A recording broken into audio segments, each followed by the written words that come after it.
지금으로부터 130년 전 미국 샌프란시스코를 출발해 역사적인 항해를 시작한 이들이 있었다. 자그마치 한 달, 10,000km가 넘는 여정.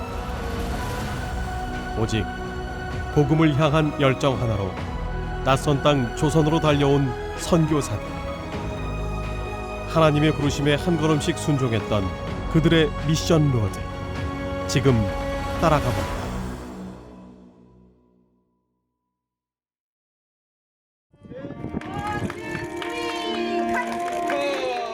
충남 서천에 자리한 아펜젤러 순직 기념관.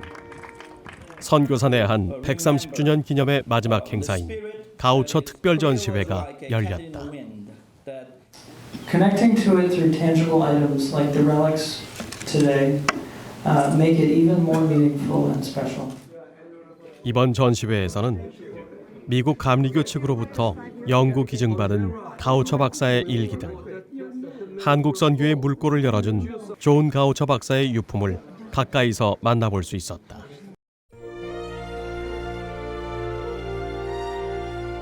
The diary has a section on his thoughts on Korean mission, and so we present it to you, sir.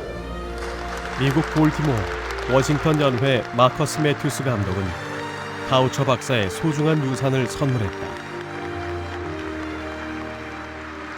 한국을 방문해 선교 활동을 펼친 기록이 담긴 친필 일기를 기증한 것. 가우처 박사와 우리나라의 인연은 지금으로부터 130년 전으로 거슬러 올라간다. 당시 조선의 정세는 개화기의 소용돌이 속에 있었는데 조선 정부는 1882년 미국과 조미 수호 조약을 체결. 이에 대한 담례로 보빙사절단을 미국에 파견했다. 이들은 시카고에서 워싱턴 DC로 가는 열차 안에서 평소 해외 선교에 관심이 많던 가우처 목사와 운명적으로 만나게 되는데, 이를 통해 감명을 받은 가우처 목사는 선교사 파송을 촉구하는 편지와 거금 $2,000의 선교 후원금을 미 감리회 해외 선교부에 보내게 된다. Appenzeller, the Scrantons, to come here to Korea, and this is how we got started with our work in Korea. It is often because of the vision of one person who sees beyond just their immediate environment, but of the possibilities of what God can do and what God can make happen. 미국 펜실베니아주. 조선 선교의 길을 텄던 이들의 발자취를 찾아간 이곳은 가우처 목사와 맥클레이 선교사의 모교인 디킨슨 대학교. 이들의 선교 열정은 학교에 남아있는 기록 곳곳에서 엿볼 수 있었는데, 가우처 목사의 선배였던 맥클레이 목사도 중국과 인도, 일본 선교에 대해 남다른 관심을 갖고 있었다. 가우처 박사의 끈질긴 지원 끝에 1884년 6월 24일 서울에 도착한 맥클레이 선교사. 김옥균의 주선으로 고종 황제로부터 교육과 의료 사업의 윤허를 받아내고 한국 선교에 새로운 장을 열게 된다.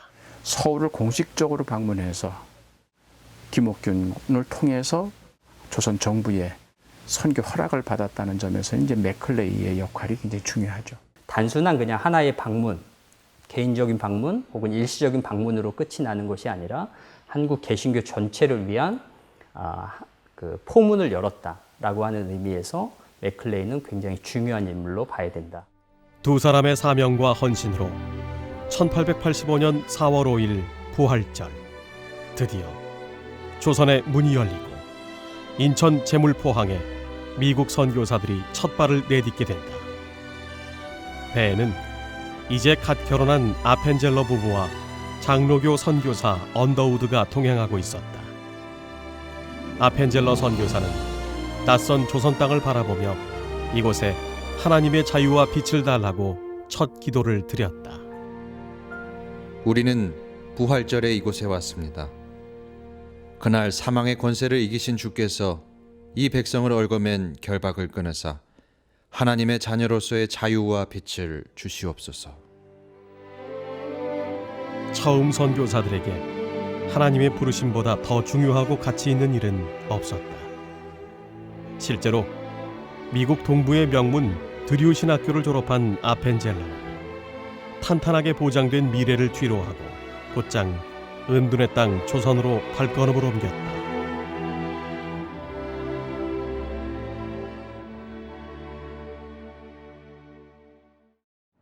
선교사들의 방문으로 가장 먼저 변화가 시작된 곳은 우리나라 선교의 전초기지라 불리는 정동. 1887년 9월 아펜젤러는 작은 집을 구입해 그곳을 정동교회의 전신인 베델 예배당이라 불렀다. 하는 종교가 참 종교냐? 생각하는 종교가 참 종교냐?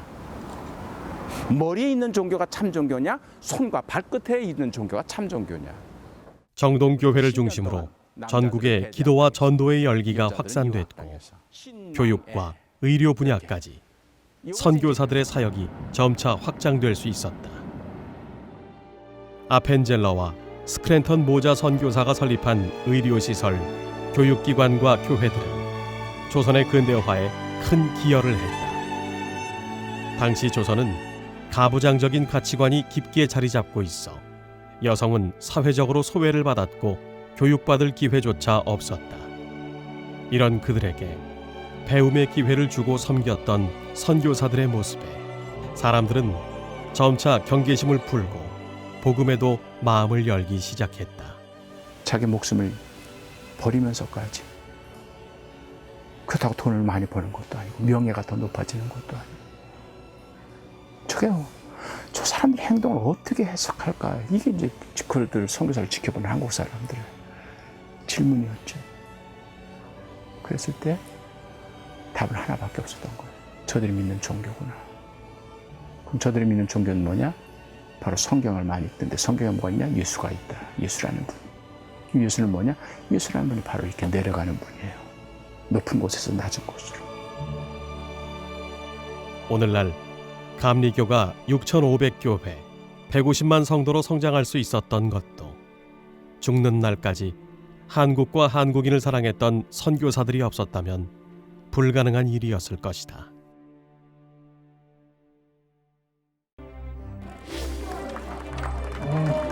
가우처 박사의 섬김과 희생을 기억하며 뜻깊은 행사가 열렸다. 오늘날 한국교회의 회복을 다짐한 이날 행사에는 축제의 분위기를 한껏 고조시켰다. 기쁜 소식은 미국에서도 들려왔다. 미국 펜실베니아주 사우더튼, 이영만리 땅에 복음을 전했던 아펜젤러 선교사의 생가가 발견된 것. 전문가들은 아펜젤러 가문의 가계도와 보증이 담겨있는 서적 등을 토대로 이 집이 아펜젤러의 생가임을 확인했는데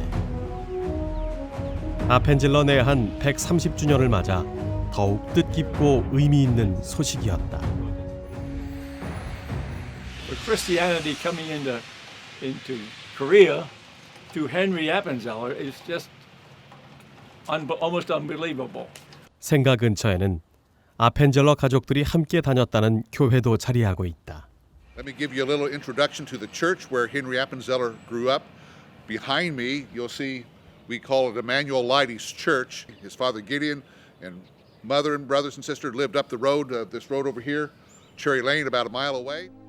머나먼 이국 땅에 복음의 씨앗을 심기 위해 떠났던 그는 가족들이 잠든 고향에 결국 돌아올 수 없었다. 1902년 6월 성서번역 모임에 참석하기 위해 목포로 향하던 중 배가 침몰했고 동행했던 여학생을 구하려다 바다에서 숨을 거둔 것. 당시 나이 44세였다. 미국을 떠나서 태평양을 건널 때는 살기 위해서 오는 분들이 아니에요. 죽기 위해서 오는 분들이에요. 그렇기 때문에 고향은 다시 돌아오지 못할 것이라고 하는, 그렇기 때문에 마지막 여행길을 떠나는 거죠.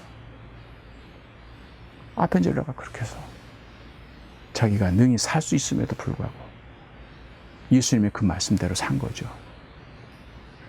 자기 친구를 위하여 자기 목숨을 버린다. 이 땅에 복음의 빛이 전해진 지 130년. 오직 예수로 인해, 예수를 위해 가장 낮은 자리로 향했던 그리스도의 사람들. 그들이 바로 이 땅을 찾은 처음 선교사들이었다. 십자가의 길을 마다하지 않은 그들의 거룩한 섬김과 희생의 정신, 이 시대의 교회와 성도들의 가슴에 영원히 기억될 것이다.